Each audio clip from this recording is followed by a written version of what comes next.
Come on. Do your thing, Big Daddy. I sure will. Good morning, everybody. You are listening to The Voice. Come on now. Dig me. One and only Steve Harvey. Man, got a radio show. What God doing, y'all? Huh? What he doing? What he doing in your life? He doing something. He moving. He working. Don't lose your patience, though. See, I did that before. Don't lose your patience. Don't get so sick of waiting that you take matters into your own hands. Don't do that. Boy, you're blowing it. Listen to me. You're listening to somebody who's done it that way. I had a dream. I had a vision. I had some hope. I had some faith. I had some aspirations. But I got a little impatient waiting on it. So I tried a couple other things, move it along. Boy, I can't tell you how I messed it up. Then I messed it up then because God gave me the power of decision. What I had to do was then, after I took matters into my own hand, messed it up. Now guess what? He still got something for me, but now I got to fix all the mistakes now. I got to straighten them out. I got to suffer some consequences. I got to pay for my transgressions. All of that. It's got to go down. You can't do something wrong and not pay for it. You call it karma, call it whatever you want to call it. Every action has an equal and opposite reaction. Every action. If it just stays sunny all the time, you might think it's cool, but there's going to be a reaction to it. Ain't no dark, ain't no shade, ain't no break, ain't no rain. Going to be hard if it's just sunny all the time. Vice versa. So you need the opposite. You need the darkness so you can get your break from that sun. You need the rain so you can nourish the roots so that sun it can soak up the sun and get the benefit of the sun. If you don't get the opposite, you got a problem, man. And it happens throughout nature. It happens throughout your life. Don't think that you can do wrong and not have to pay for that. What you think this is, man? We think, man, because we done made a decision that we think is best for us, and no matter how it affect nobody else, we got the right to make that call. No, you don't.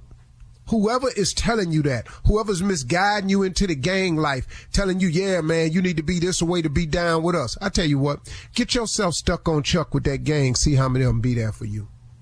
Oh, they'll go around the corner with you and start shooting. But, okay, when it's time to do some time, and they can lessen their sentence, you gonna get that time. They gonna point their finger dead at you. I watch 48 Hours all the time, man. I watch Lock Up Raw all the time. All the time, man. All the time. Ain't no real cold dudes out there just holding to the mantra and sticking to it. Even the mob turns stateside evidence, go fed, all that. Now, we in the hood, we done created this ignorant mess called no snitching. With that ignorant mess, you don't even understand. No, snitching was created by criminals as a code of honor. If you do dirt and you get busted doing the dirt, don't bring my name up if I was with you. That's a code of honor amongst the thieves. Now, so many code of honor thieves that done came out of prison and ain't got no honor, they done brought that stuff back to the street. Now it's all in the neighborhood. No snitching. No snitching. You got to be crazy. That's for people who disobey the law. That's who people have made a code of honor amongst themselves as thieves. Hey, man, if you get busted, don't drag me down with you. Just do your time. Oh, man, you can't bring that stuff out here to me. I'm a law-abiding citizen. Dog, I'm trying to live right over here, man. I don't want no crack house up street from my mama's house. I'm trying to do right out here, man. You can't do wrong and expect wrong not to come to you. You got to make a decision every day to do right. And God ain't got no protection from you on dirt. You got what you got coming. You made a decision. You go down there to get some, you might get got. See, we got to, come on, I'm talking to so many men out here right now. I should have said that in the beginning, but my conversation kind of got away from me. I was going to talk to you about something else this morning, but this just on me, man, because our communities, man, is just going to the pot, man, because ain't nobody caring about nobody else. Don't nobody care when they see that young dude over there doing wrong. Look at them fools over there. Man, go over there and talk to one of them. Pull them to the side, man. You might not be able to approach the group, but you can approach an individual. Come here, young man. Let me talk to you. I saw you the other day. Man, you look like you got something going on in your life. What's happening with you? Let me talk to you, man. Let me share something I learned. I was doing what you was doing. You know, it's like Tommy did a prank phone call one time as a limo driver. And the prank was, he called this limo company to ask this limo driver to take him to this location late at night. And the limo driver got a young business. He going, yeah, okay, I got you. I don't normally work like that, but how long you need it? He said for just about an hour. He said, well, I'm gonna have to charge you for the full 3 though, cause a 3-hour minimum. Tommy told him, no, I just need it for 1 hour. He said, okay, all right, I'll give you a break, young man. You're trying to do something. Where you want to go? He gave him the address. The man stopped writing. He said, that's a bank. He said, yeah. He said, you want to go to the bank at 12:30 at night? He said, yeah, and I'm going to be in for a few minutes, and when I come out that bank, I need for you to flow it. The dude with the limo, he stopped writing. He said, hold on, man. You want me to take you to a bank, 12:30 at night, you going to be in there for a few minutes, and you going to come out, and you want me to floor it? He said, sir, I don't do stuff like that. He said, you got the wrong company. He said, what made you call here? He said, hey, man, don't worry about that. You a limo company. You just drive. He stopped and took the time out. He said, young man, let me tell you something. He said, I've been down before. I've been locked up before. It ain't pretty. He said, that's what's wrong with you young people today. Instead of going to get a job trying to work your way, you always looking for some fast money. He said, I'm going to tell you what I already know. Don't go down there messing with them people's money like that, because they love that money way more than they love you. And they're going to do something to you down there. Now, you stop this foolishness, and I'm not carrying you nowhere, but I'm going to take a little bit of time out to tell you something. Don't go down here with messing with these people's money, because it ain't going to go good. They're going to take care of their business when it comes to that money. Tommy kept insisting to this man to pick him up in the limo. It was a prank phone call. But the point I'm making is the man took out time. He could just hung the phone up. But you know what he said? He said, hold up, young man. Let me hip you to something. Because the brother had been locked up before. He said, no. See, I done that when I was young. Now I'm going to stop and I'm going to take some moment out to tell you, I'm up here working, man, trying to earn an honest living. I ain't going back down there. Because they make you eat what they want you to eat. You don't want the food. You got to get up when they say get up. You got to stay where they say stay. Live with who they say live. He said, man, you don't want that. And he just tried to talk the young man out of it. You can change a young man's mind with a conversation. A conversation can change a young man's mind. Most of these young men that are misguided ain't having conversations with real men. They just not having them. And it's up to us who know what manhood is to start delivering the message. The problem that we have in our communities, we can solve ourselves. It done escalated to a point because we who are men won't stop on our corporate climb and our day-to-day making money and trying to ball out. We won't stop and grab some of these young soldiers and tell them the truth about manhood. That's the real deal, okay? Sorry I went there. I don't know where that came from. You're listening to the Steve Harvey Morning Show. In the world of murderous cults, if Charles Manson is king, Cecilia Stein is queen. She conditioned them to be monsters. We are all so horrified by the idea that a mother would sully her daughter in this way. Why stab someone 65 times in the chest? Queen Havoc and Her Murder Cult is a new podcast that investigates the 4-year killing spree carried out by a religious cult in South Africa. She was telling people the Bible says she must go and kill, but actually she was taking revenge. She actually copied American serial killers. A little bit of Charles Manson, you can see a bit of Sons of Sam. Cecilia's cult, called Electus per Deus, killed 11 people over 4 years. Every time you think you understand what's happening, you realize that you're wrong. They let her go. That is what happened. Listen to Queen Havoc from the executive producers of Hell and Gone on the iHeartRadio app, Apple Podcasts, or wherever you get your podcasts.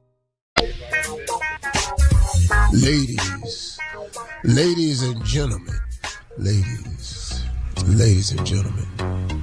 Okay, last time, this is it. I ain't gonna lie. Ladies and gentlemen, boys, all the girls, truck drivers, waste management. I love them. Postal workers. I'm talking about when they mad, though. That postal worker. All them happy people down at the DMV. What is wrong today? Well, my message today is to everybody that work at the DMV that has that attitude. Get your attitude together, man, because God is still good here in the blessed business. You put in the application for that job. That is not our fault.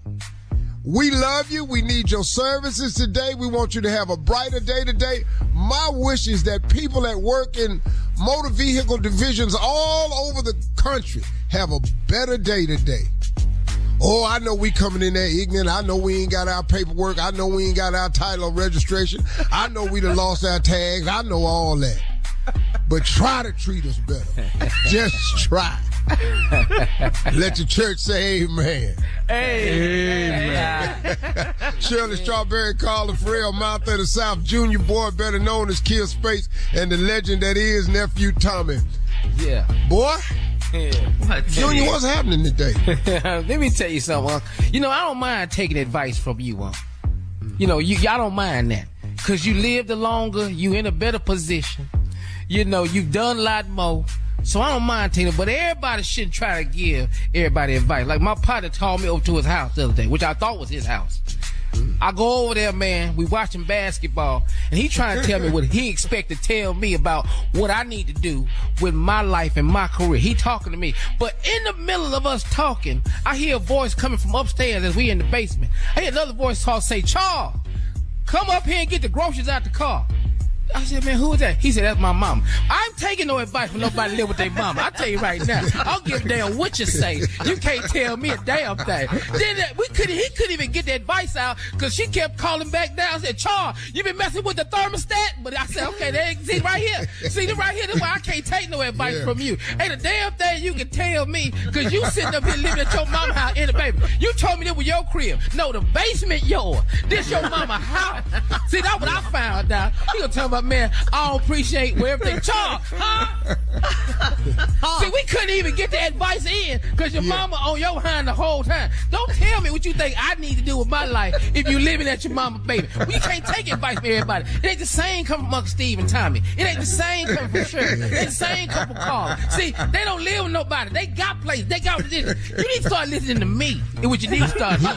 See, that's what you need to start doing. You start listening to me. He your can't ass even control his own heat. Nah, he can't do none of that. Charles, huh? You left the toilet seat up again. See, right here, you got other issues.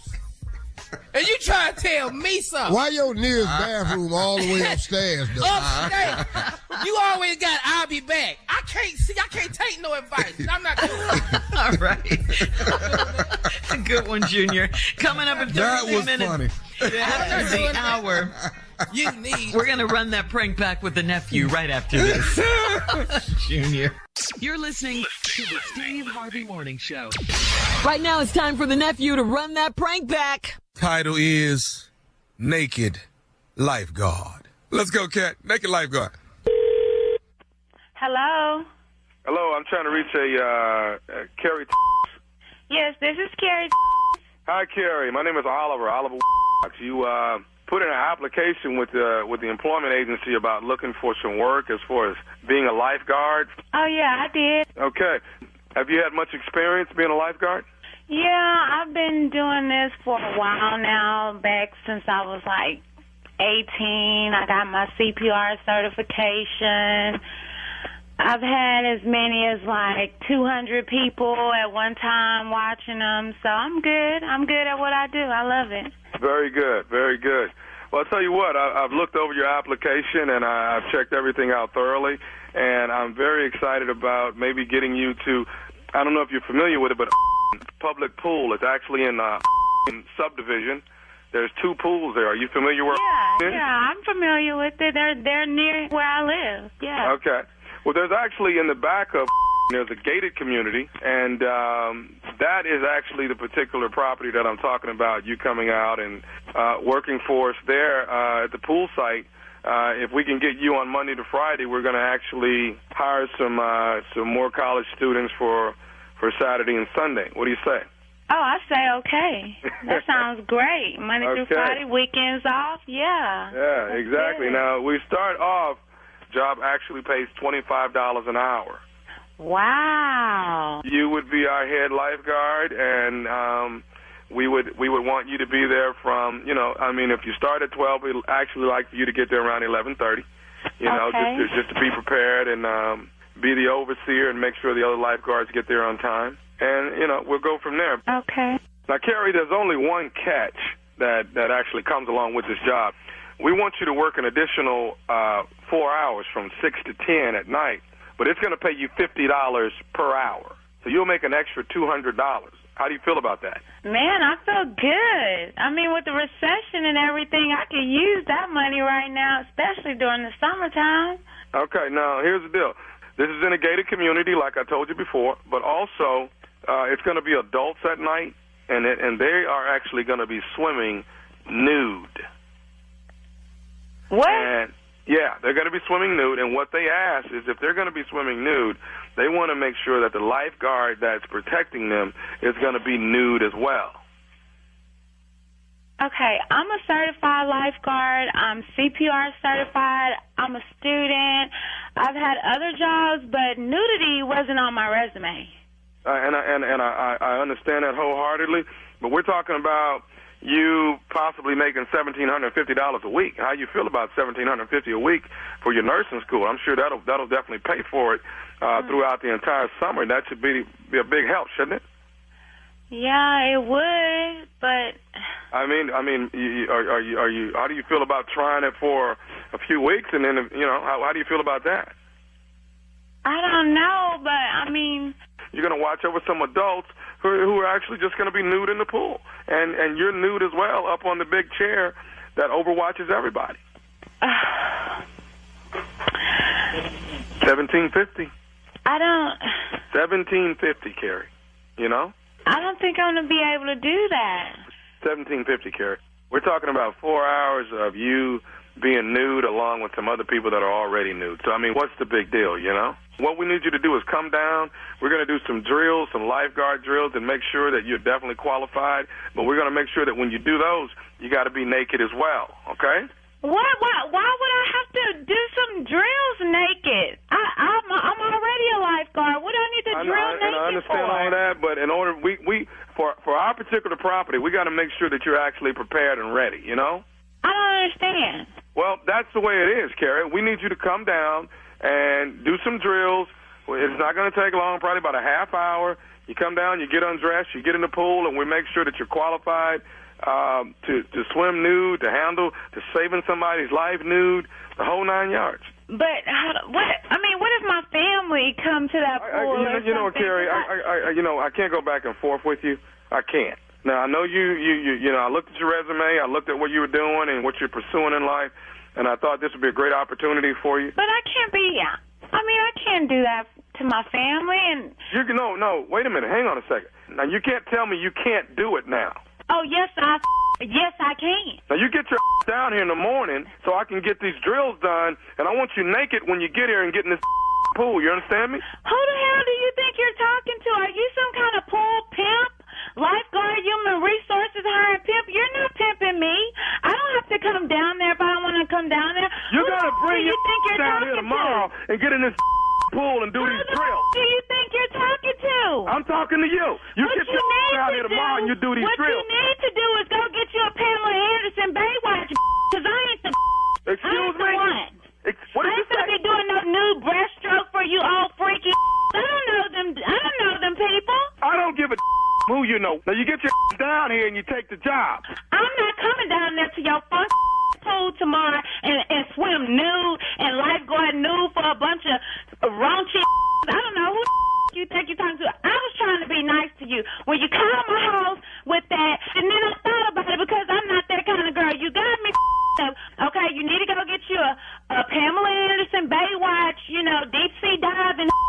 I don't know what you need, but I'm not what you need. You get your black down here tomorrow. Who you think you're talking to? I'm talking to you. Who you think you're talking to? I'm talking to you. Who do you think you're talking to? I got something I want to say to you. You listening? You know what? You better go ahead and say it, because I'm about to hang up this phone in your face right now. This is Nephew Tommy from the Steve Harvey Morning Show. You just got pranked by your girlfriend. Are you serious? She pranked you, baby. Your girlfriend pranked you. You all right? You know what? When I see that, she gonna have one less float. All right, I got to ask you something, baby. What is the baddest radio show in the land? The Steve Harvey Morning Show. All right, we'll have more of the Steve Harvey Morning Show right after this. You're listening to the Steve Harvey Morning Show. When shopping for life insurance, you've probably wondered how much coverage do you need and what can you afford? Globe Life has affordable options with coverage amounts ranging from $5,000 up to $100,000. Globe Life Insurance has no medical exam, just a simple application. Sounds easy, right? Go online at globeliferadio.com or call Globe Life today at 1-800-251-5400. That's 1-800-251-5400. It is time for the Chief Love Officer, the CLO, Steve Harvey, to answer your love questions. Here we go. From Sandra in Indiana. Sandra writes, my youngest brother is 24 and he lives with me. He had a long-term girlfriend, but she recently broke up with him because I won't allow her new puppy inside my house. My brother said it's their dog together, so he should help care for the dog. I told him it's a firm no, and he said I'm ruining his life. I think that's a bit dramatic, but do you think I should bend my rules? No, I think it's the damn dog that's ruining your life. Don't put this off on your sister. It's that damn dog. It's your sister's house. She lives there. She paid the rent. She bought that. She let you live with her. You done moved this girl in. Now she want a puppy. Well, she can't handle. She get a puppy when she get her own place. You can't bring no puppy in a woman's house, soil in the carpet. The puppy got to get potty trained. Ain't nobody finna do that. Man, put your brother out. What at? Why? Wait a minute. Why don't they take their 24-year-old grown ass somewhere and get their own apartment? Nah. And they can have all the puppies they want. No, you ruining my life. You stupid, boy. Okay. All right. Now, she done broke up with you because, wait a minute, hold up, though. Lady, it's not you that has the problem. It's he that has the problem. A woman done broke up with you because you won't let her bring a puppy in her sister house, in your sister house. Right. So she broke up with you. You got the wrong chick, though. Next question, Shirley. All right, moving on. Tara in South Haven, Mississippi says, I gave my husband a hall pass because I had 2 surgeries back to back, and he was so sweet to me while I was healing. That was a year ago. My best friend found out in the streets about his fling, and without talking to me first, she confronted my husband and tried to fight him. I don't want her in my personal business, but she's in it now. And how should I explain this to her? See, I tell y'all all the time, when you see a man somewhere, you find out something about a man, that ain't your business. Now, she done confronted this man about fooling around on her girlfriend. When her girlfriend then gave him a hall pass because he was so kind to her during surgery. If you could get a hall pass for kindness doing surgery, you know how many passes I'd have? You know how many times I've been kind and better not go in here talking about no damn hall pass. Okay. Better not bring it up. Ever. You were smart. And lady, why do you pass out hall passes for kindness? What is that? Oh, you were kind to me. You get a hall pass. What? Who are you? You know how kind I'll be. You know how kind I'll be. No, that don't make no sense. Now, your girlfriend is simple. I don't know what you should say to her except this is not your business. Yeah, she don't have to say But she in it. Now, do you want to tell her how stupid you were by awarding him a hall pass? That you said it was okay?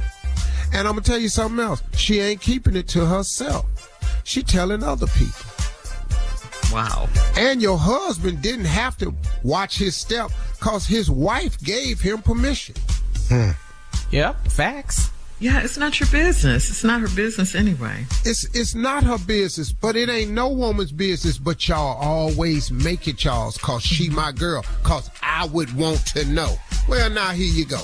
Now, I'll tell you what, let's let the women tell him what to do because y'all always talking about I would want to know, I would tell her. Well, now, she trying to whoop her husband's ass. What would you do, Shirley? It's not my business. I wouldn't do anything. Honest to God, wouldn't do a thing. This is not my business. That is a bold-faced No, lie. it's not. In this particular situation, I wouldn't do anything.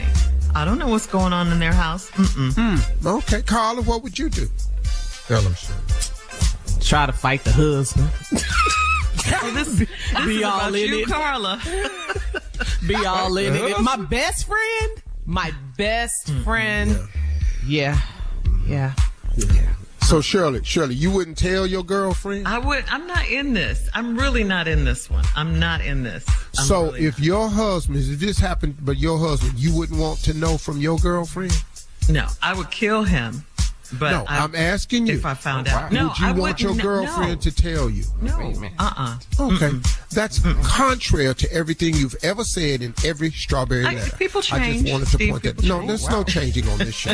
No. I ain't like nobody. I'm on not the doing Steve any Harvey of Morning that. Show. No, you don't. You stay the damn same on this show. We're not interchanging on this show. We ride or die up in here. My best We can't friend, go though, back. Shirley? Your bestie? Your bestie. I'm not in it. dog. My best friend just got married. I'm not in their marriage. No. I got issues. And you see her husband cheating, you ain't gonna say nothing? Nope. I ain't Not mad my at the answer. I I like Shirley's answer, but Not that's my not what business. she's ever said in Well, any I of the know. strawberry. I've said always it said before. that I would say something. Just like I just said, I'd probably be all in it. I'm not in this one with a hall pass. Well, next Portia one, in but Detroit. Shirley, you don't know about the hall pass. All Well, you know I know is he that. was I cheating. know that. But I'm just not in anybody else's relationship. I don't have time. I don't have time for nobody else's. I don't have so I ain't got time. nothing to I'm say. done. Yeah. with I all saw of my that. partner's girl somewhere in a little strange looking position. I'm not going to here tell this man this here. Yeah. No. That's In a why I said strange it depends position? on who. Well, when you say in a weird, it looked like something was going on. Yeah. But I okay. couldn't pinpoint Scenario. it. But I already knew if I went to tell him that he was going to jail. I already knew that. Yeah. If I tell this fool anything. He would have caught a case. Oh, Yeah. Okay. Like I said, it depends on who it is. Best friend, though, that's like my sister to me. So, all right, sure. for me. Ready. Okay. All right, moving on. Cedra in Topeka says, my boyfriend has a habit of sending several women a good morning text before he starts his day. He does it freely and doesn't think it's a problem. I think it's the first step in cheating, and I'm jealous. Am I overthinking it, or is this cheating? Man, come on. How does work? What are y'all doing nowadays? What relationships y'all got? What y'all allowing up in here? What is these new rules that you can text 3 women in the morning, wish them good morning? What? Several women. Several I don't know who can do that. Shirley texts me every single day. Shirley Strawberry. She texts me scriptures every morning. I asked Shirley, I said, Shirley, do me a favor. Text me a scripture every morning. Shirley texts me a scripture every single morning. I was on vacation and didn't quite see the name Shirley, because Shirley's text comes with a strawberry next to her name and a heart. I deleted it. For safety purposes. Because I was The blurry emojis. and I didn't know it said Shirley. It looked like Sheila, and I deleted it. The emoji scared. 'Cause I don't know what the hell. You just woke up.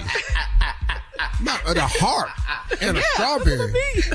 All I right. couldn't explain this. Thank you, CLO.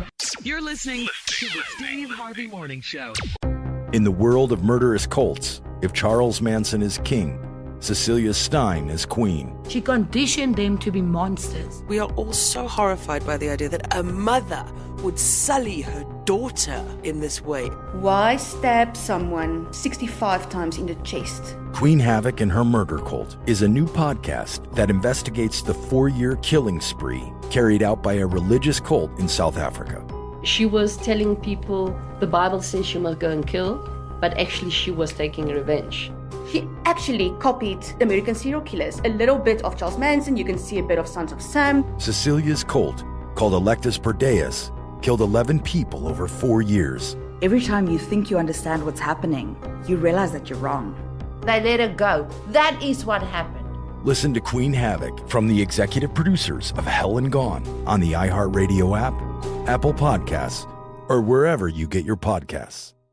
Last season, millions tuned into the Betrayal podcast to hear a shocking story of deception. I'm Andrea Gunning, and now we're sharing an all-new story of betrayal. Ashley Litton was helping her husband set up a business Venmo account when she discovered a terrible secret. I scrolled down, and that's when I saw a hidden folder, and I opened it. What the hell did I just see? I was scared that he was coming home. What Ashley discovered that day was a secret so dark, she feared for her life. She was like, oh my God, I gotta get out of the house. He's gonna find out that I've seen this, he's gonna come kill me.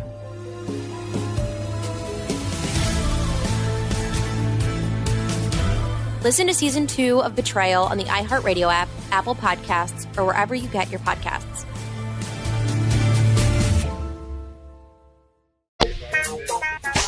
According to a new Planet Fitness study, women actually prefer the dad bod over six-pack abs. All right? Thank God for that. I know. You're welcome, guys. We in business. Yeah.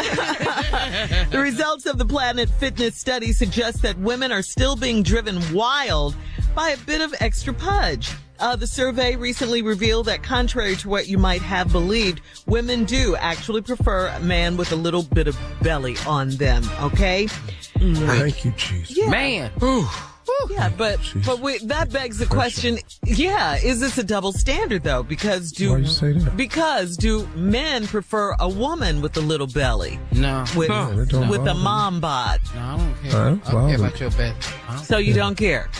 As long as you ain't Stretch marks, see? What was that, Steve? Yeah, as long as you ain't pregnant. Or if it ain't mine. No more kids, do you? If it ain't mine. Lord, I can't take no kids. I'm cool with that. And Father God, deliver me.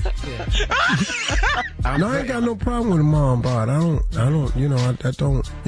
especially, mom bod. Women have babies. Their body's going to change. Well, it's hard to snap all the way back. Yeah, that's good. That's good to hear because, there's so much pressure on women on their physical looks appearances and, their bodies and all of that. Well, everything has to be so perfect. They clearly ain't met us. But I'm telling you, man, my wife's hairdresser was at the house one time. Her husband dropped him off. Real big guy, man. I'm talking about really, really overweight. Nice guy, man. I liked him and his wife. His wife used to do my wife's hair. And she cut her hair off. She was a stylist.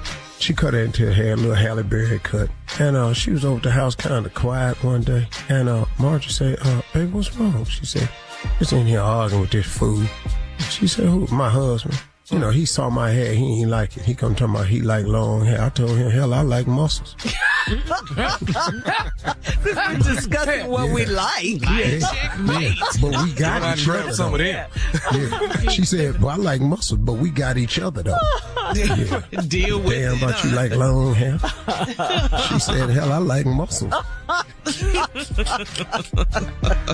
That shut it down. Yeah. Yeah, but it is. I thought it would be more of a double standard because I know men are so visual. I don't care that a woman has a six-pack. What'd you say, Steve? What? I don't care that a woman has a six-pack. What is that going to do? It's nice to look at it, but that's no requirement. Well, her six and my two, that don't add up. That's an 8-pack. Where does that go? Where does that lead us, Tommy? Where does that take us? But if you look, to the refrigerator right now. If you look at your man, then you see him, then I have no right to demand the body if I can't provide one. Okay. Now that was profound. Junior. That was profound. Well, that make damn sense. Yeah, it really did. It really did. Yeah. You want somebody to be something you not. Yeah. That don't make no sense at all. A lot of guys aren't as progressive as you guys. You know that. Well, it don't matter. You but know that. They can be non-progressive, but they'll be over there by themselves somewhere. Yeah, exactly. And us three ain't that handsome. Or you mess around and get some dumb woman with a six-pack. Now what you got? What did you say, Junior? Yeah, I said us three is not that handsome, so we can't really. Y'all two are not that handsome. He said the two of y'all. Trio. Tommy. Here we go. Two of y'all. Hey, I'm sitting over here cute with a 2-pack, okay? That's it. What you're Cute not with a gonna do. 2-pack. Here we go. All right? Cute, Tommy. Not gonna be ugly with a 2-pack. I'm cute with a Just as 2-pack, okay? unattractive as you want to be.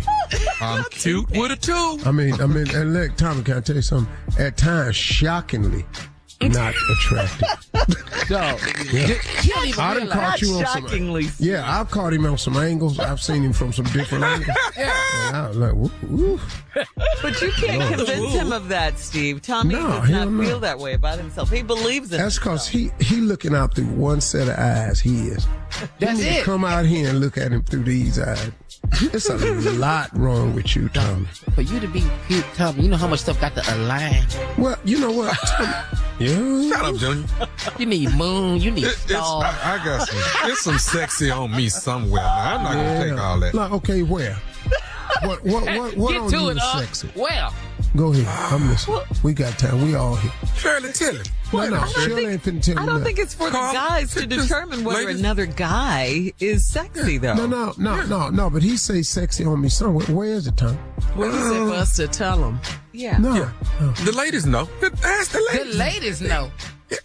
Ladies, Well, please Shirley, don't you get. go first. You go first. Oh hell! I think No. Seriously, Tommy, I've always thought this about you. Really, you have nice hands. Your hands are really nice.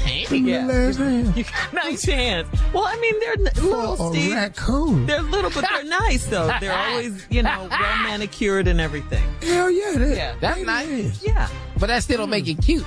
Ezra's hands is pretty. Who's Ezra? My grandson. The baby. He's 6 months old. He got a So you pretty saying ass what is hand. that? What is Yeah, that? hands don't help and make it What is his hand? You thought, man, that's all you got is cute ass hands? Women like a man with nice hands. Is he cute? Hell no, he got nice hands, Junior.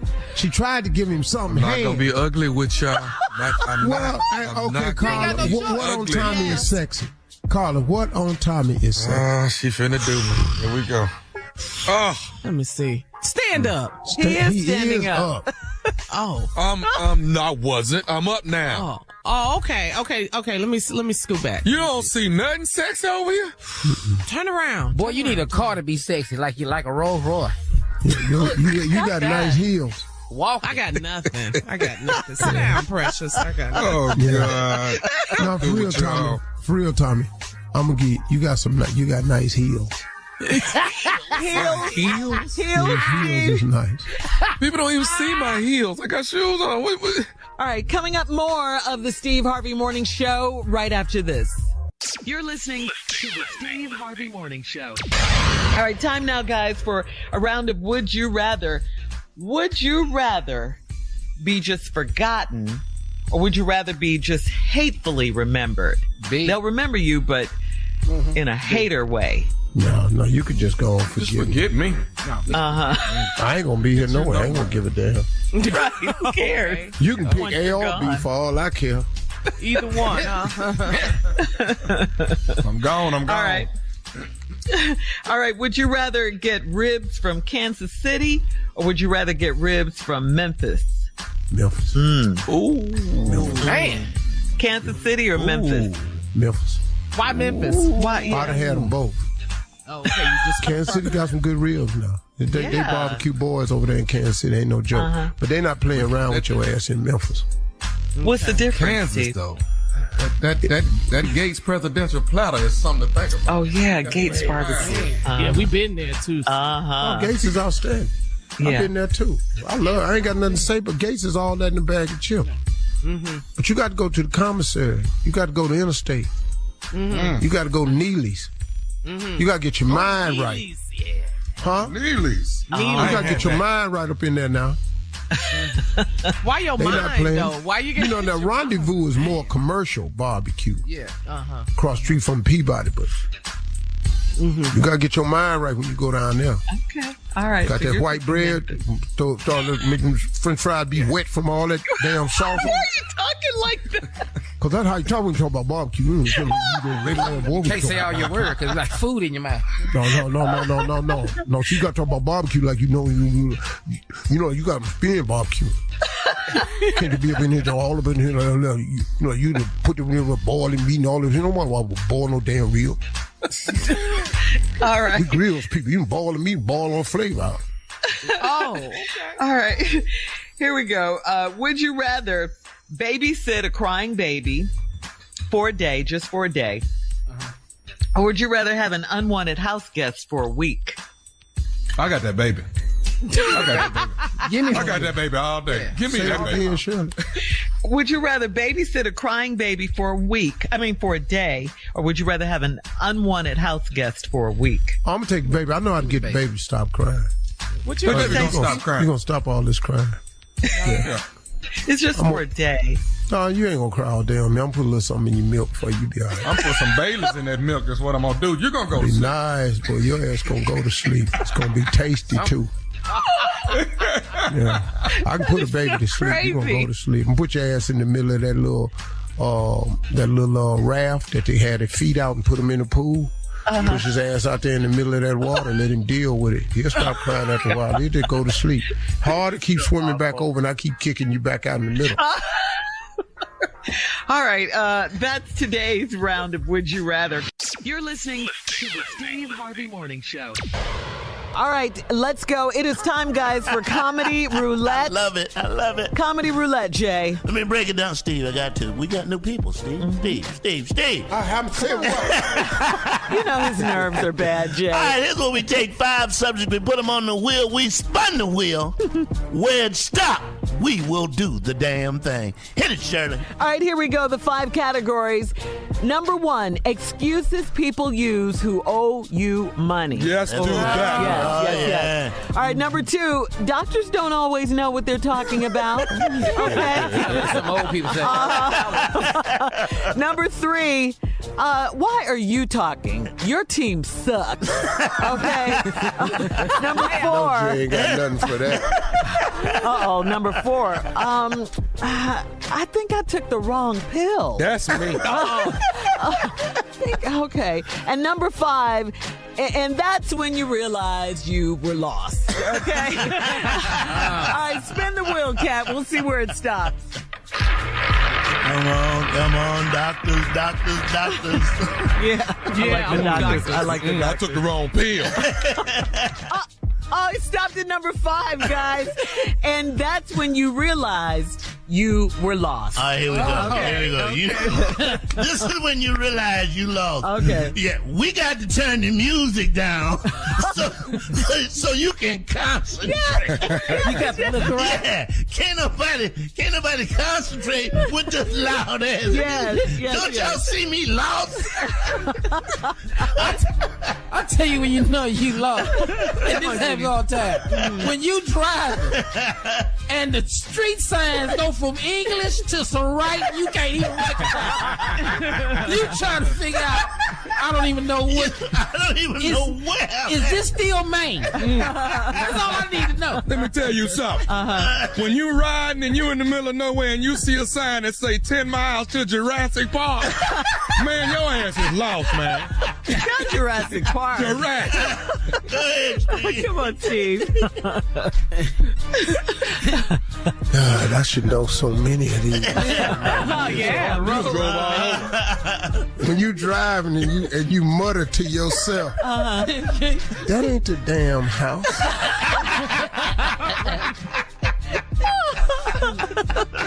Yeah.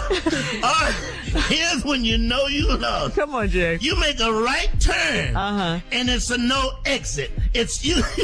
You lost. You right in the cul-de-sac. Oh, no. What the hell am I doing? It's a circle? This is when you know you lost. Anytime you got to put your car in reverse and look over your shoulder. Back all the way back. When you backing out. You backing. I know good hell well. All right, go ahead. When you ride and you see one store and get out and this white man say, "You got any idea where you at?" That's scary on so many levels. Yeah, you get at a stop sign and you go, where the tree at that used to be right there? Right. There was a tree. Right. When you driving and you stop and the guy said, "Sir, it's like the last time I told you." I keep telling you the directions. Directions. This is how you know you really lost. I've done this quite some time too. When you tell you gotta lean out your passenger window and say, "My man." Yo, my man. Hey, my man. I got one better. Go ahead, Tommy. You know you lost when you sit there and you say, you know what, I'm gonna leave my car and just Uber from here. I just don't know where I'm going. All right, this is how you know you lost. If you ever say these three words right here. Yeah. Excuse me, little boy. What? Excuse me, little boy. Talking to kids. Your ass is lost. Yeah. Who you mean? You need some help, bad. You need serious help. Excuse me, little boy. What you need, sir? All right, coming up at the top of the hour, right about 4 minutes after, it's today's Strawberry Letter. But up next, Nephew Tommy has a prank phone call. That's all coming up right after this. You're listening To the Steve Harvey Morning Show. Coming up at the top of the hour, right about 4 minutes after, it's my Strawberry Letter for today. The subject, get a load of this, guys. My best friend is just trying to help out. We'll get into that a little later. Right now, the nephew is here with today's prank phone call. What you got for us, Neff? This right here is Johnson's Freedom Papers. Johnson. Freedom Papers. Yes. Let's go, Cat. Hello? Hello, I'm trying to reach Franklin Johnson, please. Yeah, this is him. Franklin, how you doing today? My name is Kyle Green. I'm with the Immigration Department of the state of Tennessee. Yeah, how can I help you? Now, you were born and raised in Tennessee, am I correct? Yeah, born and raised in Tennessee. Okay, now, do you still live in the Tennessee area now, or are you in a different state? I'm right in Memphis, still here. All my family, all the Johnsons, we still here, living good. Okay. All right. So here's what's going on. It's been brought to our attention here at the immigration that anyone in the state of Tennessee who has the last name of Johnson, and I don't even know how to break this to you or tell this to you, but it's been brought to our attention here at the immigration that anyone in the state of Tennessee, last name Johnson, for some reason, and we're going to fix the problem, but for some reason they're saying no Johnsons are free. You know, like there's some clause or something and some paperwork or whatever, but what we need is all the Johnsons to come in by 6 o'clock today so we can try to take care of the problem. If not, if all Johnsons that are not reported in by 6 will have to get picked up. I know this is a joke. Like, I know this is a joke, baby. I'm free. What are you talking about? Like, well, you talking about the Johnsons ain't free. What are you talking about? Since you saw Bumpy Johnson, Godfather, all everybody's attacking Johnsons now? No, sorry. This is the real. I know this is a crazy to get a phone call like this, but like I say, we got some paperwork here. Everybody's scrambling around trying to get to the bottom of this, but bottom line is we need all the Johnsons to come in because right now in the state of Tennessee, no person with the last name of Johnson is free right now. Hey, get the out of here. What are you talking about? What are you talking about? Are you black? Yeah, I'm black, but yeah, I'm black. Are you free? Yeah, I'm free. So what are you talking about coming to me talking about since my last name Johnson, my family got to come down to immigration because we ain't free? Who the hell are you calling me talking about some crap like that, man? Okay, sir, the problem, we're going to fix the problem, but we need all Johnsons to come in. We're going to fix it. Who are you, the head of the census or something? I'm sorry? Are you the head of the census? No, I'm not. Or something like that. Like, why are you calling me talking about Johnson? You are some Uncle Tom ass calling me talking about Johnson that we ain't free. And we got to come down and you threatening my family. This guy I'm not threatening you. All right, like I said, my name is Kyle Green. I'm with immigration. I'm just trying to fix the problem. You know, so you better than me because your name is Green. So y'all came all the way down to the Johnsons. Sure. I'm not saying I'm better than you because my last name is Green. I'm saying we have a problem. Kyle. You are so saying that, Kyle. Mr. Green. My name is Johnson. We come from a long line of Johnsons, and don't let me have to Bumpy Johnson on you, because you saw how he was cutting my throat. Don't play with me. Okay, sir. Can we? I want to help you, and I want to help all the Johnsons. Okay. You ain't helping nobody but yourself, Mr. Green. You Uncle Tom. I saw y'all likes in Django. The house mother. I bet you on them light-skinned, green-eyed, Terrence Howard-looking mother. Think. Good head. I'm black and ebony. I got a wide nose, and I'm proud to be black. And they going to have your light-skinned ass for me about bring my family down there? You got some guy for nerve. It's all this tribalism amongst us. Sir, can I expect you to come down to immigration at 6 before 6? Kyle sound like a light-skinned mother. Kyle Green. That sound light-skinned. Sir, can I get you to come down to immigration by 6 o'clock? Nah, you cannot have me come there. I'm going to come down there with my whole bunch of Johnsons, and we going to turn it up. Okay, so is your wife last name Johnson, too? Don't worry about what my wife's last name is. Don't try to set her up. Okay, is your mother still living? Don't worry about my mama still living. You don't have to. I'm about to hang this guy phone up. You question. You've done crossed the line, you light-skinned mother. Okay, sir. All I know is that, we were trying to get as many Johnsons as we could to come in. Tommy is the one that told us to call you. Okay? Franklin, that's who told us to call you. Who? Tommy said you probably want to call Franklin Johnson and get him on the line because you know a lot of the other Johnsons and you can get them all to come in. That's what Tommy said. What you think? You think I'm that motherfucker that's going to round up all the Johnsons? That's how they came over from Africa. It was one black motherfucker that took them all of the boats, talk about they was going on vacation, and they came all the way over here. I'm not rounding them no god Johnson. Who the hell is Tommy? Tommy, man. Tommy said you would do it. Tommy said you would be cool with it. I don't know no god Tommy. He sound light-skinned too. Okay, do you know nephew Tommy from the Steve Harvey Morning Show? Do you know that motherfucker? Oh, I got my blood pressure. Hey, man. Oh, man. Hey, Franklin. Yes. Hey, Franklin, check this out, man. Your boy J-Rob is the one that got me to prank phone call you, man. Oh, he ain't allowed over to the barbecues no more, man. Was he on whiskey? Was he drinking some of that whiskey when he called you, man? I don't know what he was when I called him, bro, but he wanted me to make sure he pranked Franklin. Jesus Christ. Oh, man. Hey, you got to tell me this right here, Franklin. Give it to me, baby. Franklin Johnson. You got to tell me this. What is the baddest, and I mean the baddest, radio show in the land? The Steve Harvey Show with nephew Tommy.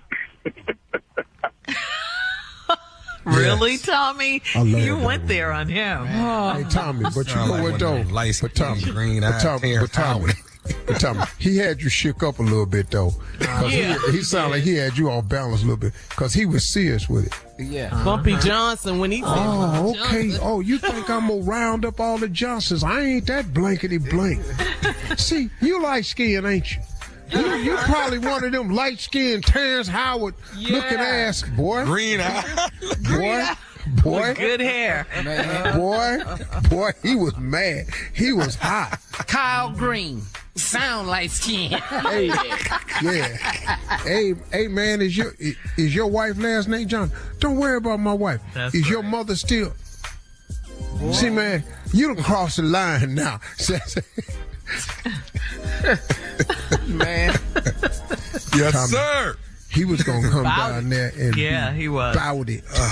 Yes, sir. We need all the Johnsons to come down so we can get these papers together. But y'all not free yet. About that life.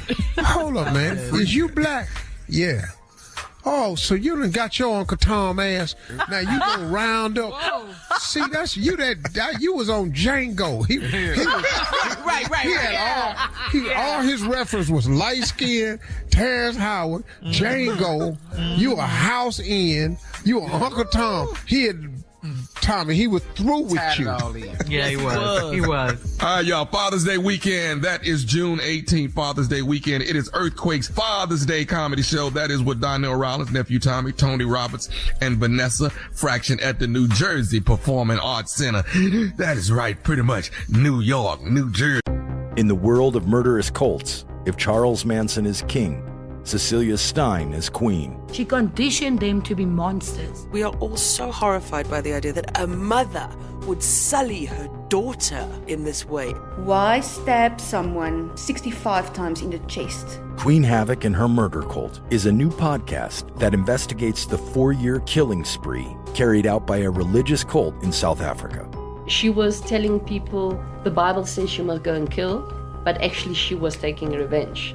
She actually copied American serial killers. A little bit of Charles Manson, you can see a bit of Sons of Sam. Cecilia's cult, called Electus per Deus, killed 11 people over 4 years. Every time you think you understand what's happening, you realize that you're wrong. They let her go. That is what happened. Listen to Queen Havoc from the executive producers of Hell and Gone on the iHeartRadio app, Apple Podcasts, or wherever you get your podcasts. Last season, millions tuned into the Betrayal podcast to hear a shocking story of deception. I'm Andrea Gunning, and now we're sharing an all-new story of betrayal. Ashley Litton was helping her husband set up a business Venmo account when she discovered a terrible secret. I scrolled down, and that's when I saw a hidden folder, and I opened it. What the hell did I just see? I was scared that he was coming home. What Ashley discovered that day was a secret so dark, she feared for her life. She was like, oh my God, I gotta get out of the house. He's gonna find out that I've seen this. He's gonna come kill me.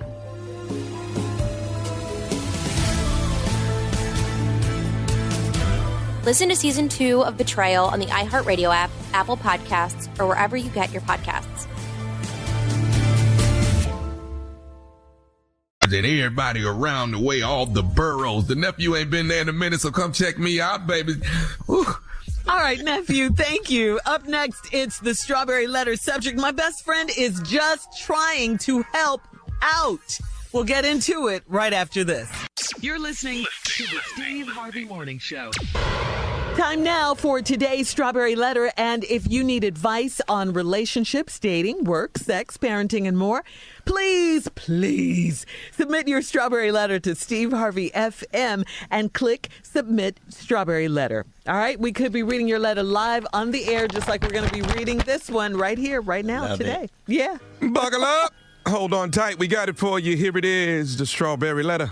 Subject: my best friend is just trying to help out. Dear Steve and Shirley, I have been married to my husband for 8 years, and we have a 5-year-old and a 2-year-old daughter.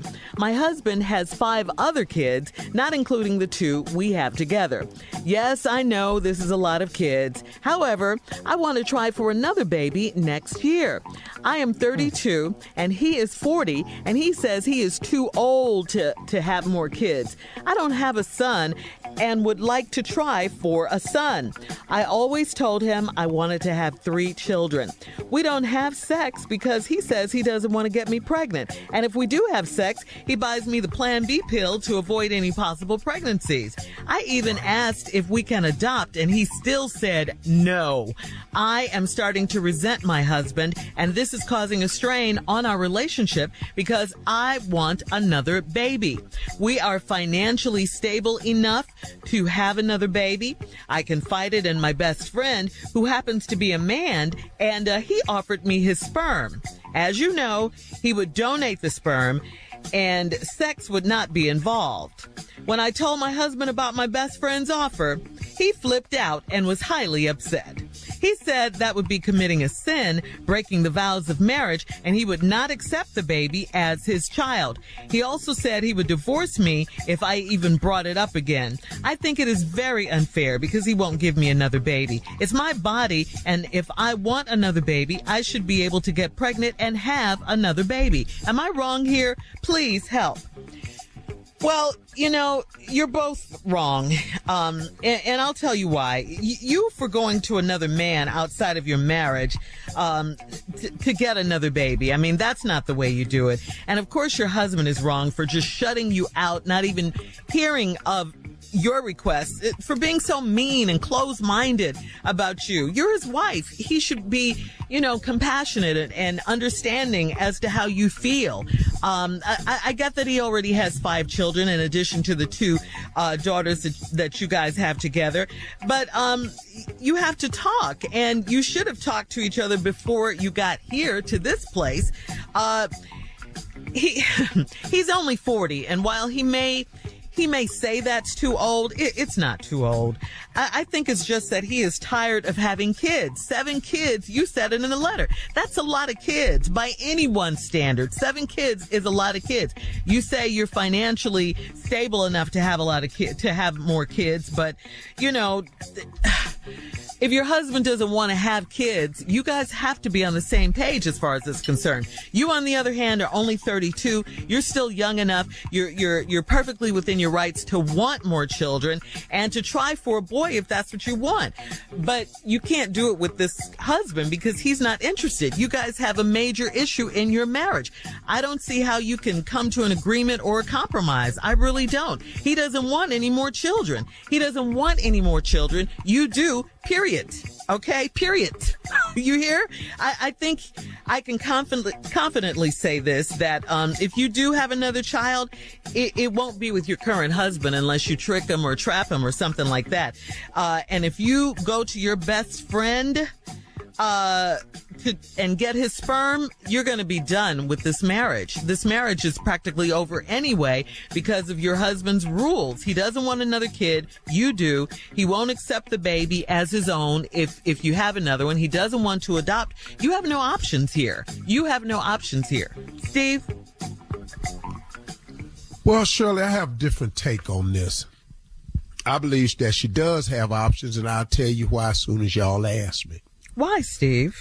She been married to her husband for 8 years, and they got a 5-year-old and a 2-year-old together. They both girls. My husband has 5 other kids, not including the 2 we have together. Now, let's stop right here. Here go the whole damn problem right here. It's them 5 other damn kids. This is the reason he's struggling with another one. So don't take it personal. It ain't you. It's them damn other ones. That's where the problem come in at. We don't know where they strode all out at. They could be citywide, statewide, countrywide. They may be global, international. We don't know. But this a lot of money. Now, if he's 40, I'm assuming he started having kids around 2018 maybe. That means he's still paying child support. Yes, he is. That's where he don't want no more kids. See, y'all may be financially stable, but that child support choking, homie. That's your problem right there. Now, you say, yes, I know that's a lot of kids, but you want to try for another one because you 32 and he 40. He say he too old to have more kids. That's not true. You can have more kids past 40. You don't got a boy and you want a boy. And you always told him you wanted 3 kids. And now y'all ain't having sex because he say he don't want to get me pregnant. If we do have sex, he buy me the Plan B pill to avoid any possible pregnancy. And you take the damn pill? What this man buying a pill, making you take it, standing there watch you swallow it? This ain't no marriage. All right, hang on to that thought, Steve. We have more. We'll have part 2 of your response when we come back at 23 after the hour. Today's Strawberry Letter subject, my best friend is just trying to help out here. Okay? We'll get back into it right after this. You're listening to the Steve Harvey Morning Show. All right, Steve, let's recap today's Strawberry Letter subject. My best friend is just trying to help out. Yeah, you got this husband you've been married to. Y'all got 2 kids, but he got 5 other kids. You want another baby because you want to try for a boy. You 32, he 40. He say he too old to have kids. You told him when y'all got married y'all want to have 3 kids. He say he ain't having it, and y'all don't hardly have sex because he don't want to get you pregnant. Then when you do have sex, he buy a pill, the Plan B pill, and make you take it to avoid any possible pregnancies. You asked this fool, could you adopt? And he still said no. I'm starting to resent my husband is causing a strain on our relationship because you want another baby. Now, you say you're financially stable. Now, here's the problem. You went to your best friend, who happens to be a man. He offered his sperm. All right, let's stop right here. Anybody got a problem with this here? Yeah. Most men will offer sperm. Sperm don't Most men I know is willing to offer sperm. I don't. That's where the term sperm donor came from. Matter of fact, we like giving it up so much, we'll give it to people we don't know. We don't even have to care about you. We have extra. We want to donate it to you. Now, your damn best friend, who is a man, then told you that he'll offer you his sperm. And then, as you said in the letter, as you know, he would donate the sperm and sex would not be involved. Lady, we don't know that. That's what he said. Yeah. But he your best friend because he's attracted to you. And now, he's so attracted to you, he said, I'll donate my sperm. He been wanting to say this all along. This just a topic that then came up. And you said, as you know, he would donate the sperm and sex would not be involved. Well, sex might not be involved, but you're going to have to get that sperm, though. Hello. The church say amen. Amen. You might not have that, but you got to get it. And you can't leave it where it is to have it. It's got to come out. Hello. Amen. Now, Amen. How you think we gonna get it out of the little house he live in? Are you serious right now? No, I'm dead serious. Something got to happen. You stop all this. We don't have to have sex. We're gonna have something. Now, then your crazy ass went in the house, told your husband about your best friend's offer. Your husband flipped, was highly upset. He said this would be committing a sin. Sound like it to me, because he ain't real sure what he mean by he want to donate some sperm. Because your husband got a real good idea of what donating sperm mean. You be breaking the vows of the marriage because all he see is you having sex or getting that sperm donated some kind of way. And said he would not accept the child as his. Hell, it ain't. It ain't his baby. It's your best friend's baby. He also said he'd divorce you if you brought it up again.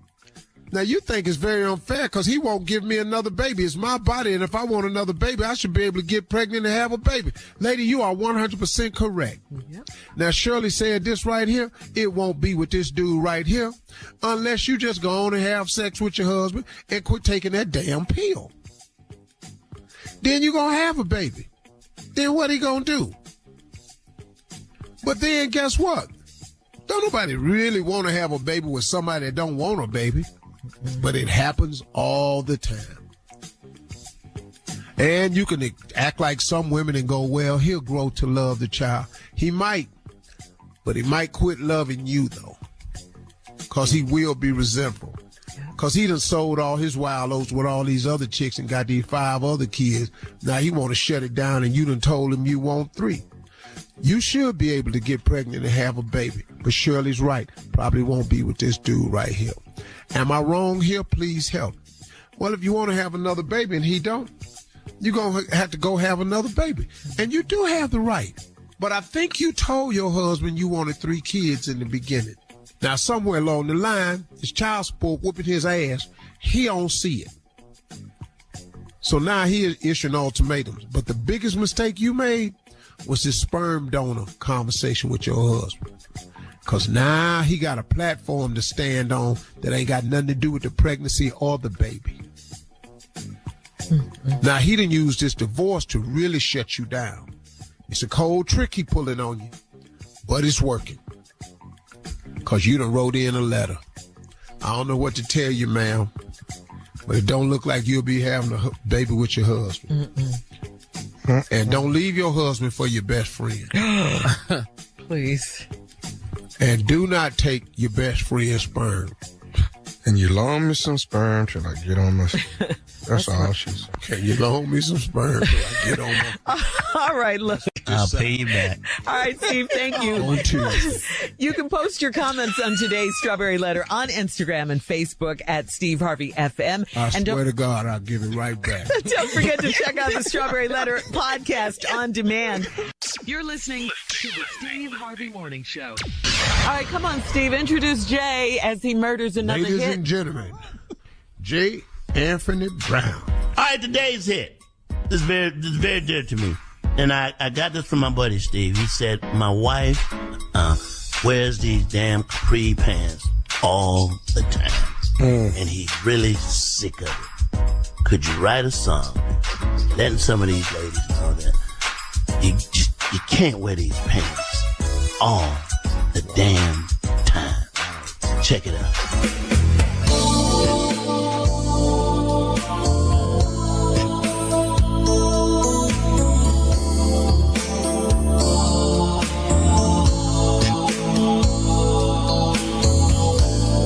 Girls are sexy, all that meat on them bones to please.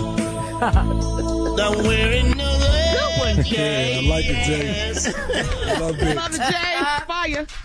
Jay, you really were a singer in your Yes. in your Johnny life. Gill said it. He did say it. He did say it last night. You just wrote a piece earlier. Not wear them too much. 6 days a week. You didn't lose any friends on that Junior. one. You didn't lose any friends on that one, No, I Steve. lose no friends on that. But next week. You're listening to the Steve Harvey Morning Show. In the world of murderous cults, if Charles Manson is king, Cecilia Stein is queen. She conditioned them to be monsters. We are all so horrified by the idea that a mother would sully her daughter in this way. Why stab someone 65 times in the chest? Queen Havoc and Her Murder Cult is a new podcast that investigates the 4-year killing spree carried out by a religious cult in South Africa. She was telling people the Bible says you must go and kill, but actually she was taking revenge. She actually copied American serial killers. A little bit of Charles Manson, you can see a bit of Sons of Sam. Cecilia's cult, called Electus Perdeus, killed 11 people over 4 years. Every time you think you understand what's happening, you realize that you're wrong. They let her go. That is what happened. Listen to Queen Havoc from the executive producers of Hell and Gone on the iHeartRadio app, Apple Podcasts, or wherever you get your podcasts. Last season, millions tuned into the Betrayal podcast to hear a shocking story of deception. I'm Andrea Gunning, and now we're sharing an all-new story of betrayal. Ashley Litton was helping her husband set up a business Venmo account when she discovered a terrible secret. I scrolled down, and that's when I saw a hidden folder, and I opened it. What the hell did I just see? I was scared that he was coming home. What Ashley discovered that day was a secret so dark, she feared for her life. She was like, oh my God, I gotta get out of the house. He's gonna find out that I've seen this. He's gonna come kill me.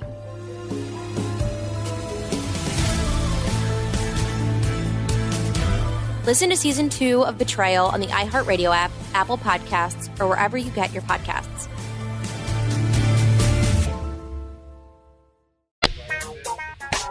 All right, Steve. So Jack on Facebook writes, my son's turning into a player. He's now 16 years old and clearly has a thing for older women. Occasionally we'll have friends over, and there have been multiple reports of my kid making some smooth moves on some of my wife's friends. The first time I heard about it, it was kind of funny. Now, though, it's happened 5 times that I know about. Do we need to step in on this or just stop inviting my wife's very attractive friends over? What's the deal? Well, the boy ain't really no problem. You could step 16. To your son and tell him, hey, these grown folks don't come in here with that. They starting to mumble about it. Do it again. I'm going to have to talk to you. Now, listen, you got to say something if that's really the problem. But I'm curious why this man is writing us about his 16-year-old son. Why? I really think the problem is him. Who? The father. You think the problem is with the dad? With the wife's very attractive friends. Oh. They fine. They ain't attractive. They fine. Yeah. They look good. Yeah, see, and he know it. Yeah, he wrote a letter. What can he say to the boy? He need advice for himself. Yeah. Oh, himself. Yeah. He need to know. He trying to talk himself down off this bridge. Himself. You know who we talking about. It's himself. Is Miss Niecy coming over again, Dave? Not Miss Niecy. Ooh, I love Miss Niecy. What'd he say, Junior? Dad, is Miss Niecy coming back over, boy? Let's see. That outfit she had on. God, them heels. I'm going to say something when she come back. I'm going to say something. Yeah, that's the problem. So you're thinking... The problem is him. Yeah, it's the dad. Yeah. It's the dad. He just, look, man. Look, it happens in life. What happened? You're going to run into your wife, going to have some friends. Go sit your ass down somewhere. Go sit your stupid ass down somewhere and shut your damn mouth. That's never happened to you, right, Steve? I sits my ass down somewhere and shut. The best I do is offer coffee. That's all I can do for you. They always say, wow, for him to be on TV, he is so polite. Y'all, ladies, y'all need anything? Baby, you want some coffee? I treat her like a queen in front of them girls. Mm-hmm. Baby, y'all need anything? Let me get somebody down here for you. I've actually taken the coffee in the room for her. What? Oh, hell yeah. Look at you. I know how to get them brownie points, man. Just in case. Oh, Marjorie, Steve's so sweet. I see why you married him. Ain't I all of that. Any of your sons been in that situation? Oh, yeah. They done said something about a couple of friends. Marjorie slapped taste out their mouth. I wish you would go over there and say something to her. And deeper still, I want her to say something back to you because I'm going to kill both of y'all. Ooh, deeper still. Deeper still. You caught that deeper still. Yeah. Okay. We have time. We have another one. This is from Jaleel on Steve Harvey FM. He says, I'm a high school guy taking on my first part-time job. I have a question for more seasoned employees than me. Since I'm in school, they said I can't be part-time, so I'm working 6 hours a day, 5 days a week. I was also told that they have to give me at least one 30-minute break during my shift. Well, I've been working about a month now, and each day, but one, I've been told to clock out for my break, but it always happens during a rush, and I've been asked to come back and help out even though I'm on my break and off the clock. I kind of asked about it once and was hit with substantial attitude. What's the real story with this? I like the job and want the experience, but I also don't want to get used. Okay. I want my 30 minutes. Get to 30. That's life, dog. It happens. Mm-hmm. Yeah. You're supposed to get 30, but they ask you to come back early. You're going to have to start taking your break earlier before the rush or after the rush is over. Okay. That's all to it. Life ain't fair, dog. Yeah. All right, coming up at 20 minutes after the hour, we'll have more of the Steve Harvey Morning Show right after this. You're listening to the Steve Harvey Morning Show. It is Monday, and Steve, let's talk about starting the week off right with Elevate You, your healthy green powders. So what sets Elevate You apart from other green drinks? Let's talk about it. The flavor. Delicious. Because green drinks are really, really good for you, but I just couldn't gag it down every morning. Mm-hmm. They tasted green. Yeah. Yeah. Raw spinach. I mean, kale. It's cool. It's good for you, but my God. And so I had to do something about it. So you get all the benefits of a green drink, plus you get the flavor. And this green drink boosts your metabolism. You'll get more energy. This green drink helps you so much with your digestion. It'll keep your digestive tract moving. And on top of all of that, it's going to give you some brain clarity. Those are the three things that are factual and proven about this green drink, period. If you go to elevateyou.com, now give it time. Don't drink one glass and go sit down and go, I'm waiting on something. It don't work with one glass. You got to let it get in there and feed your cells over a period of time, and you will feel different. All I'm going to say is this. Since I started taking my own product, it's given me more energy to get in shape and to do the other things to add with it. And soon and very soon, people will start to see the difference in me. And all I'm going to tell you is everything I did to do it, and I'll invite everybody to join in. Read about it first and see what everybody's saying. Go to elevateyou.com and check it out. Looking good, Steve. Coming up at 33 minutes after a round of Would You Rather right after this. You're listening to the Steve Harvey Morning Show. All right, time now, guys, for a round of Would You Rather. Would you rather be just forgotten, or would you rather be just hatefully remembered? They'll remember you, but in a hater way. No, you could just go forget me. Uh-huh. I ain't going to be here no way. I ain't going to give a damn. Right, who cares? You can pick A or B for all I care. Either one, huh? I'm gone. All right. All right. Would you rather get ribs from Kansas City, or would you rather get ribs from Memphis? Memphis. Ooh. Memphis. Man. Kansas City or Memphis? Memphis. Why Memphis? Why? Yeah. I'd have had them both. Oh, okay. You just Kansas City got some good ribs now. They barbecue boys over there in Kansas City. Ain't no joke. Uh-huh. But they not playing around with your ass in Memphis. What's the difference? Kansas, though. That Gates presidential platter is something to think about. Oh, yeah, Gates barbecue. Yeah, we been there, too. Uh-huh. Oh, Gates is outstanding. Yeah. I've been there, too. I ain't got nothing to say, but Gates is all that in a bag of chips. Mm-hmm. But you got to go to the commissary. You got to go to Interstate. Mm-hmm. You got to go to Neely's. Mm-hmm. You got to get your mind right. Yeah. Huh? Neely's. You got to get your mind right up in there now. Why your mind, though? Why you know, that Rendezvous is more commercial barbecue. Yeah. Cross street from Peabody, but you got to get your mind right when you go down there. Okay. All right. Got that white bread. Start making French fries be wet from all that damn sauce. Why are you talking like that? Because that's how you talk when you talk about barbecue. You can't say all your words because it's like food in your mouth. No. So you got to talk about barbecue like you know you got to spin barbecue. Can't be up in here, all up in here.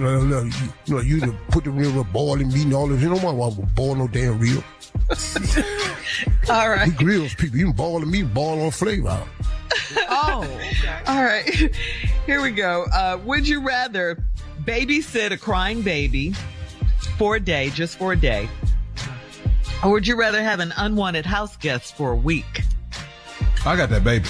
I got that baby all day. Yeah. Give me that baby. Would you rather babysit a crying baby for a day, or would you rather have an unwanted house guest for a week? I'm going to take the baby. I know how to get the baby to stop crying. What you going to stop crying? You're going to stop all this crying. Yeah. It's just for a day. No, you ain't going to cry all day on me. I'm going to put a little something in your milk before you be all right. I'm putting some Baileys in that milk. That's what I'm going to do. You're going to go to sleep. Nice, boy. Your ass going to go to sleep. It's going to be tasty, too. Yeah. I can put a baby to sleep. You're going to go to sleep. And put your ass in the middle of that little raft that they had their feet out and put him in the pool. Uh-huh. Push his ass out there in the middle of that water and let him deal with it. He'll stop crying after a while. He'll just go to sleep. Hard to keep swimming back over and I keep kicking you back out in the middle. All right, that's today's round of Would You Rather. Coming up, it is our last break of the day, and you do not want to miss Steve's closing remarks at 49 minutes after the hour, right after this. You're listening to the Steve Harvey Morning Show. In the world of murderous cults, if Charles Manson is king, Cecilia Stein is queen. She conditioned them to be monsters. We are all so horrified by the idea that a mother would sully her daughter in this way. Why stab someone 65 times in the chest? Queen Havoc and Her Murder Cult is a new podcast that investigates the 4-year killing spree carried out by a religious cult in South Africa. She was telling people the Bible says you must go and kill, but actually she was taking revenge. She actually copied American serial killers. A little bit of Charles Manson, you can see a bit of Sons of Sam. Cecilia's cult, called Electus per Deus, killed 11 people over 4 years. Every time you think you understand what's happening, you realize that you're wrong.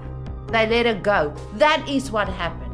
Listen to Queen Havoc from the executive producers of Hell and Gone on the iHeartRadio app, Apple Podcasts, or wherever you get your podcasts. All right, Steve, here we are, last break of the day on this Monday. It's been a good day. We've had some fun today. Thank you. And now it's time for you to take us home with some closing remarks. Let me see. I was thinking again of what I could say to be encouraging to people. I have a couple of poems that have kept me throughout my life that I learned actually while I was pledging, man. That was the greatest thing that pledging gave me, was besides some friendships that I still have to this day. It taught me so much that I needed to know at a young age about surviving and thriving and hanging in there. And I learned a couple of poems that have kept me. And if you look them up, man, they're very, very valuable. Nothing replaces my spiritual life at all. And the two aren't to be compared, but they are to be appreciated on both levels. The first person, one of the strongest poems I learned was a poem called Invictus. And in the poem, it says the term gods with an S, but I never say gods because there's only one. And even the entire time I was pledging, I told them I wasn't going to say gods because, and they didn't have them, the brothers didn't have a problem with that at all. But the poem was great. I have them memorized. I don't have them written down anywhere, so y'all forgive me as I pull it up out of my memory. But Invictus is something like this. Out of the night that covers me, black as a pit from pole to pole, I thank whatever God may be for my unconquerable soul. In the fell clutch of circumstance, I have not winced nor cried aloud, and under the bludgeonings of chance, my head is bloodied but unbowed, and beyond this place of wrath and tears looms but the horror of the shade, and yet the minutes of the years finds and shall find me unafraid. It matters not how straight the gate, how charged with punishment the scroll. I am the master of my fate. I am the captain of my soul. That poem Invictus has kept me through a lot of troubling times. The other poem that kept me was a poem it has a title of Don't Quit, but the author is unknown. It's an unknown author. If you look it up, just look up the poem Don't Quit. But it's been a staple in my repertoire of things that I say to myself in difficult times. And it goes something like this. When things go wrong, as they sometimes will, when the road you're trudging seems all uphill, when your funds are low and your debts are high, when you want to smile but you have to sigh, when cares are pressing you down a bit, rest if you must, but don't quit. For life is queer with its twists and turns, as every one of us must sometimes learn, and many a fellow has turned about when he might have won had he stuck it out. So don't give up though the pace seems slow. You may succeed with another blow.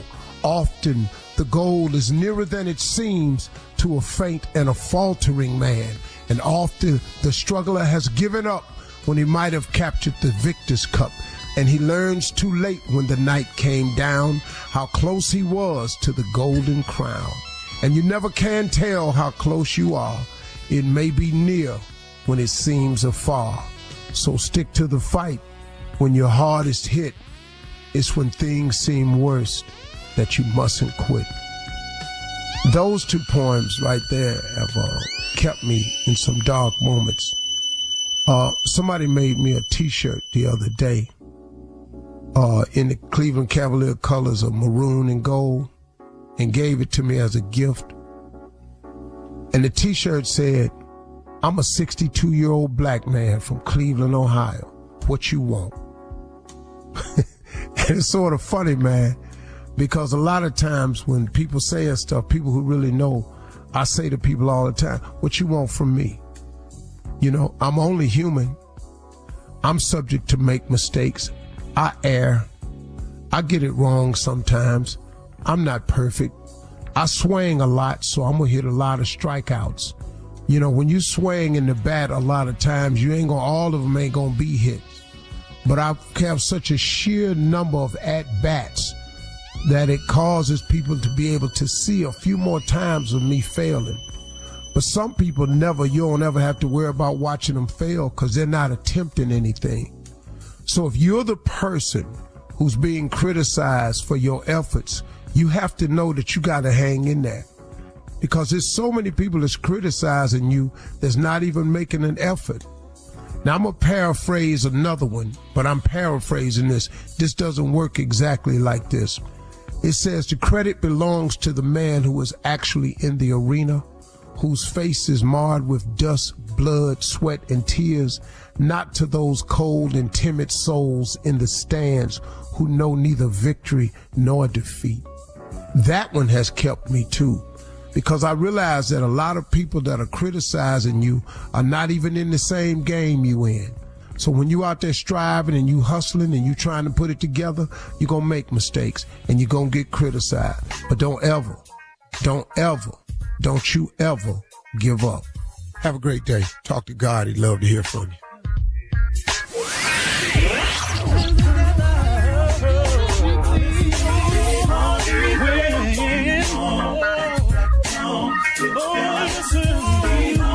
For all Steve Harvey contests, no purchase necessary, void where prohibited. Participants must be legal U.S. residents at least 18 years old unless otherwise stated. For complete contest rules, visit SteveHarveyFM.com. You're listening to the Steve Harvey Morning Show. From the executive producers of Hell and Gone comes a new podcast investigating the serial murders orchestrated by South African cult leader Cecilia Stein. She conditioned them to be monsters. In the world of murderous cults, if Charles Manson is king, Cecilia Stein is queen. She was telling people the Bible says she must go and kill, but actually she was taking revenge. Listen to Queen Havoc and her murder cult on the iHeartRadio app, Apple Podcasts, or wherever you get your podcasts. Last season, millions tuned into the Betrayal podcast to hear a shocking story of deception. I'm Andrea Gunning, and now we're sharing an all-new story of betrayal.